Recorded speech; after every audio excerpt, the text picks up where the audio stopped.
Kevin Huerter and Malik Monk are officially introduced to the Sacramento media, but in Las Vegas at Summer League. You're going to hear their full press conference, what both Malik and Kevin had to say, and also some sneaky things that Kings general manager Monte McNair worked in there. It's all right here on Locked On Kings.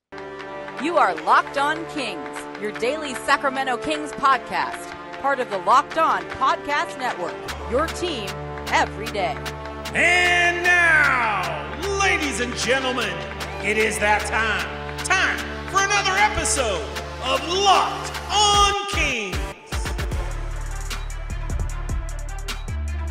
Hello and welcome into Locked On Kings, your podcast hub for Sacramento Kings coverage all regular season and, of course, all off-season. My name is Matt George. I'm a Sacramento sports producer and reporter at ABC 10 News here in the California capital. I'm getting ready to hop on a plane so I can go to Las Vegas for Summer League. I'll be there for the Kings' first two games over the weekend. Was not there, though, for their press conference introducing Kevin Huerter and Malik Monk officially to the media. Did attend the press conference, get a question in over Zoom. You're going to hear that press conference in its entirety. And while it's not the greatest of Kings press conferences, I would say the Mike Brown press conference was significantly better than this one if you're to rate them.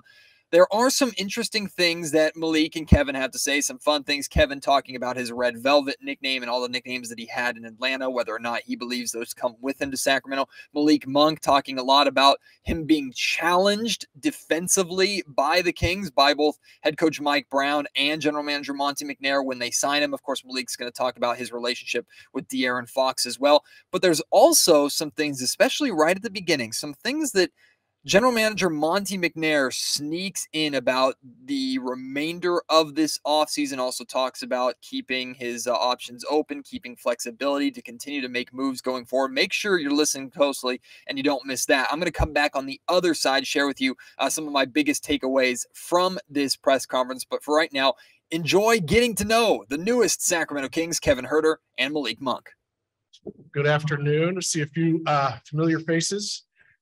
A few on Zoom, but thank you for joining us here in Las Vegas. Thrilled to be here with Malik Monk and Kevin Huerter, two of the newest additions to the Kings here. I'll do a brief intro, then I'll hand it over to these guys. I know you want to speak to them, but obviously been a busy couple of months for us. We had a big off season coming up, and we had a head coaching spot to fill. We had draft free agency.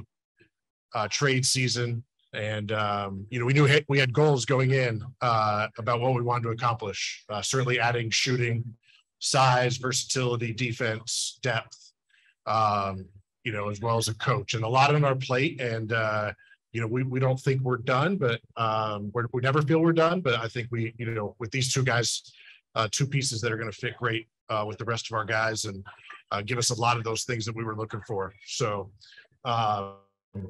For Malik, coming off a career year with the Lakers, I think career year, shooting the three, scoring the ball, somebody who we know can score, shoot, play both ends, and, showed he can do it, in a completely different environment. And so we're excited to bring him on. Kevin started in the playoffs, can score a variety of ways, play, make, shoot, defend, rebound. And so we think with these two guys, in addition to the guys that we all know and we've talked about, adding Keegan, adding Coach Brown, and like I said, still more work to do as we go into the season, into next trade deadline. We never think we're done, but we're excited with where things are at. I think with that, I'll leave these guys if they want to say a quick word before we get to questions. Guys, okay. Got anything? You got something? Yes, obviously excited to be here. First time getting traded. That was obviously, I'm sure everybody saw in the tweet. That was, I had a vet tell me in my first 2 years, like, you never experience a true NBA until you get traded. So that for me was like my true first NBA moment. I feel like it's the first time you change teams, you get to meet a whole new group of guys in the organization. So really excited to be here, feel wanted, and excited to get started. Yeah, same thing. Pick up back what Kev said, man. I'm just ready to get on the floor, man, and get this thing underway. All right, questions? Hey, Monty, just to have these guys up here with you. And when you set out to kind of put this roster together and begin your off season, is there any part of you that's a little surprised to be sitting there with those guys and kind of check those things off your box for you? Yeah, we're certainly thrilled with where it ended up. We always talk about keeping our options open, our flexibility, and being aggressive when the time comes. And so with Malik, using our mid-level and being aggressive there, and with Kevin, using a first-round pick to go and acquire him. And so when those opportunities came up, we pounced. I wish we all had the magic 8 ball. We knew exactly what was going to happen, but we felt good about our options as we got into July. And with these two sitting next to me now, certainly feel comforted. Malik, we talked with De'Aaron Fox. He said that he was obviously involved. You guys go way back. What were your conversations like with him before you signed, and what's it like knowing that you've got such a good friend already here in the organization? Yeah, I talk to Fox every day, man. So it really wasn't a conversation right before I signed. Got a call from Sac, said they wanted to offer me, man. Then I called Fox to see what he thought about it and made a decision after that. But yeah, man, I'm ready to play my teammate, my brother. Hey, Malik, Deuce Mason. How's it going, man? I'm good.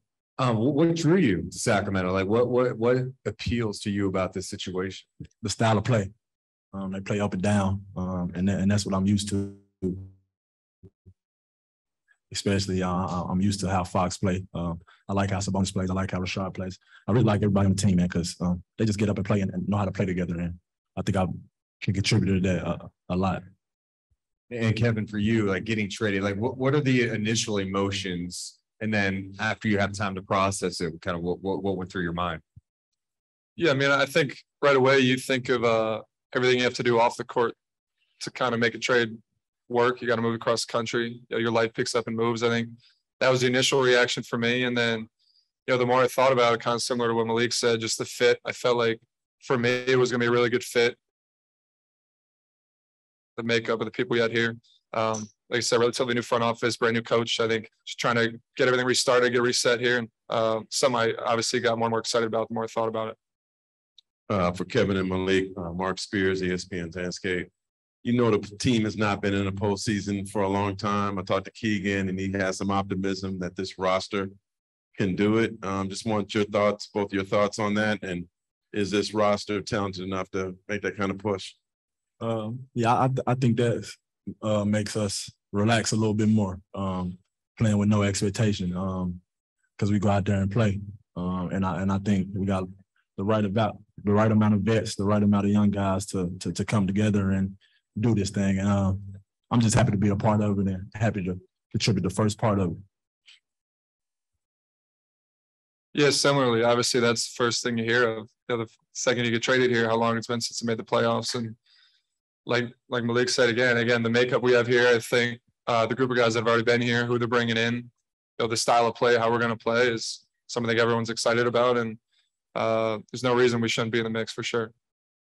Monty, you mentioned you're never done looking to add pieces, and obviously the trade deadline is far away, but are you at a point where you can kind of settle in and this group of guys can get into a routine without changing any pieces? Yeah, I think, adding these two guys, certainly, as I've said, will fit with the guys that we have. We're always going to be opportunistic, and the NBA calendar never sleeps. Certainly, a little more activity at certain periods, but, we're continuing. If opportunities present themselves, we'll take advantage, big, small. If not, we'll take it into the season. We'll maintain our flexibility. That's a big thing that I preached, and it allows us to do things like this when the time comes. So that's going to continue to be our plan. We've said aggressive and disciplined, and that's, sometimes it's one, sometimes it's the other. Hey, Kevin, you mentioned about the postseason and just you had the taste of it in Atlanta, taking kind of a younger team and getting there, and maybe it was a little bit of a step back last year. What do you think that experience can do for you as you step foot here in Sacramento? Yeah, I mean, that experience, it's everything. There's other guys on this roster, HB and Sabonis, that have played in the playoffs, and other guys who obviously have as well. And it's kind of an experience, and the feeling of it. The level of competition goes up, and your level of focus goes up, and it's all just it's invaluable unless you played in it. And I've gotten a small taste of it last year. Wasn't obviously the expectations we thought we were going to reach, but to win 2 playoff series and almost get to the top of the mountain and to reach the finals and come that close, it obviously when you change organizations makes you hungry to get back. And Malik, I don't know if you would agree with this, but I hear many talk about the season you had last year being your finest yet. And how much do you take from that and use that as any encouragement as you step into a new situation again with somebody that you obviously know so well? Oh yeah, for sure, man. I haven't been to the playoffs like them, so that's another boost to me, man. Coming in here and knowing that everybody wants the same thing, same results and things like that. So I just come in here with a free mind, man, and knowing what I can do, and just really just go out there and try to help the team anyway, whether it's scoring, playing defense, making plays for guys, doing everything like that, man. So I'm just coming in and be a complete competitor. Yeah, Malik, you talked about playing up and down and that being something that was attractive to you. I'm just curious, what makes for a better highlight? You catching a lob from De'Aaron or you throwing one to him? Oh, both. Can't give me one or the other? Both gonna look good, man. Fair enough. And then Monty, I'm curious, obviously these guys check shooting. That was something that was mentioned a lot throughout last season. Was it also a priority to you to get guys that are young and fit that same timeline like these two? Yeah, I think we've talked about, we want to get into the playoffs, right? We want to certainly break that streak and get that taste, as kind of Kevin said, and get that experience. But for us, it's not about just getting into the playoffs one time. It's about getting there, staying there, and competing further into the playoffs. And guys who are, I think, 23, 24, whatever they are, their best basketball is ahead of them. They've already shown what they can do in the league, though. And, so I think that's, certainly something that we've looked to do with our team is build it where we can not just take one step, but take the steps after that we want to achieve.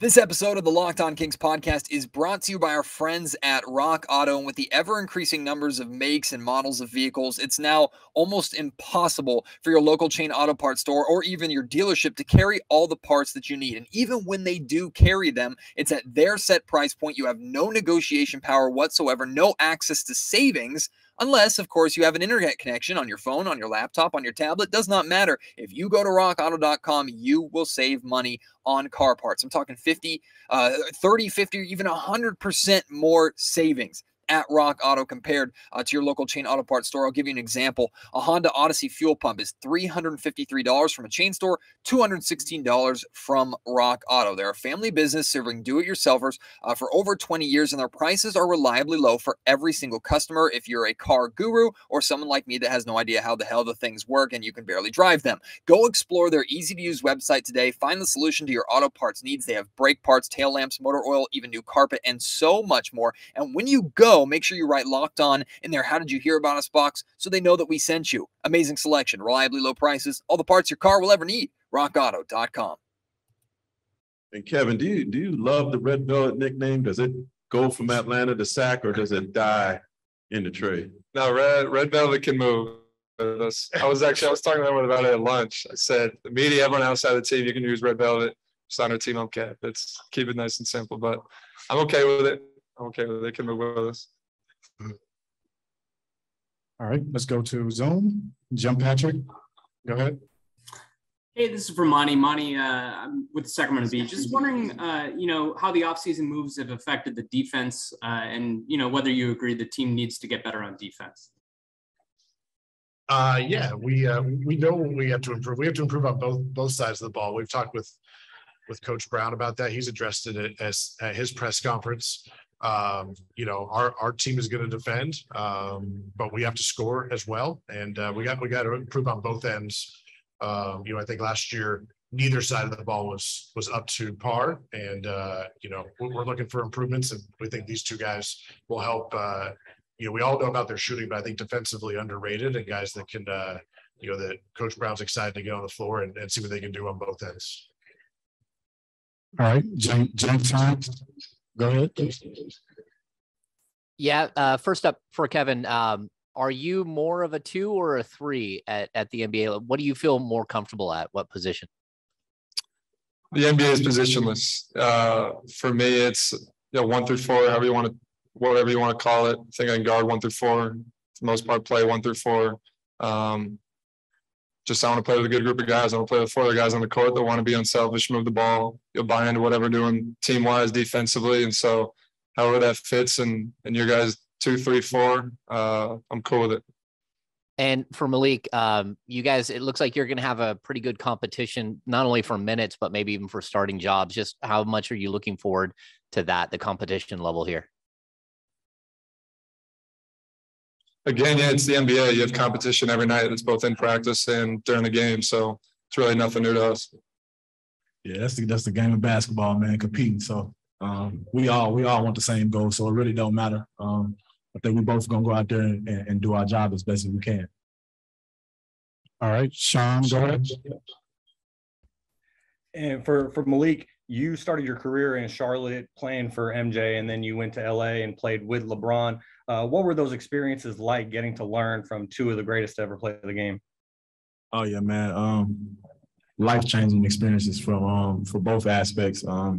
With Jordan being the owner, I seen things from that side, and while LeBron being a player, I seen things from his side. So I got a lot of life-changing experiences with those guys. And for Kevin, kind of a follow-up to Mark's question is, you seem to have a lot of nicknames, not just Red Velvet, but also Red Mamba, K-Von. Which is your favorite nickname, and how do you want Kings fans to refer to you as? I guess that means not one is like fully stuck yet. I guess if I got 3 or 4 of them. So I think my favorite one when I was in Atlanta was the K-Von. I think that was just something that, if you know Atlanta, you know the people there. I think that was something that was kind of funny. They took Kevin and made me Atlanta's version of Kevin, which was K-Von. So I think that one can stay there. But past that, it's really whatever you guys like, whatever you feel comfortable with. Thank you. Matt George. Hey, Malik, I got one for you really quick. From the time that you spent with De'Aaron at Kentucky to where his game is at now, what do you think is the most different about him, or what has improved? Just how do you assess the growth in De'Aaron's game from your time together then to now?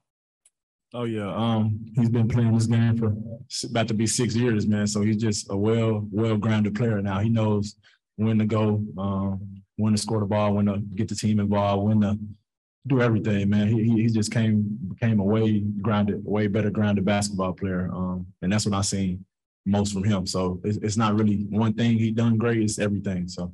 Locked On Kings, also brought to you by our friends at Built Bar, and they have the new Coconut Brownie Chunk Puff. Let me tell you about this thing. For the people who invented healthy and tasty, that's Built, of course, that comes the latest gift to your taste buds. You've probably tried the amazing Coconut Brownie Chunk Built Bar, but guess what? Your friends at Built have given Coconut Brownie Chunks the Puff treatment. These puffs are amazing. And if you're not familiar with what a puff is, it's a protein-infused marshmallow. Yeah, that's a real thing. The marshmallow candy treat that you love with protein inside, so it's actually good for you. Stop drooling and listen. They are delicious, low calorie, low sugar, high protein, all delicious, better than most treats that you will get out there, and of course, more healthy for you. And the best part about Built Puffs is they taste amazing. You can join them guilt-free without having to worry about the calories that you're putting on, because they're actually good for you. They're the perfect treat, perfect for when you have a craving, you need to satisfy your sweet tooth after dinner or at any point during the day. Go to Built.com, use promo code LOCKED15, you get 15% off your order. Again, that's promo code LOCKED15 for 15% off at Built.com. So a few things from that press conference worth pointing out. Did you hear in Monty's introduction how he said he doesn't think the Kings are done yet? Did you catch that? He said it kind of quickly. A lot of people caught onto it, though, right at the beginning of the press conference. Basically, even though the Sacramento Kings are introducing Malik Monk and Kevin Huerter as if their 2 major offseason acquisitions are finished, doesn't sound like Monty McNair and the Kings are quite done yet. I don't know if that's in the trade market. I don't know if that's in free agency. I've reported before that I've heard that the Kings are still in search for a 3rd point guard, a 3rd ball handler. I know a lot of you have been reaching out to me clamoring for the Kings to be interested in Isaiah Thomas. That's an interesting conversation that I think we should have here on Locked On Kings. I know some of you have also talked about the Kings going out and getting DeMarcus Cousins. Now, of course, he's not a point guard, but it would be fun to to have DeMarcus return to Sacramento. That's another topic for another time here on Locked On Kings. I might address that at some point during Summer League, maybe with a couple of my colleagues and friends down there. I'm looking forward to just the people that I'm able to talk to and all the unique content that I'm going to be able to bring for you from Summer League. But Monty making sure that it's known that the Kings aren't necessarily done yet. Now, he's not guaranteeing a move's going to be made. Maybe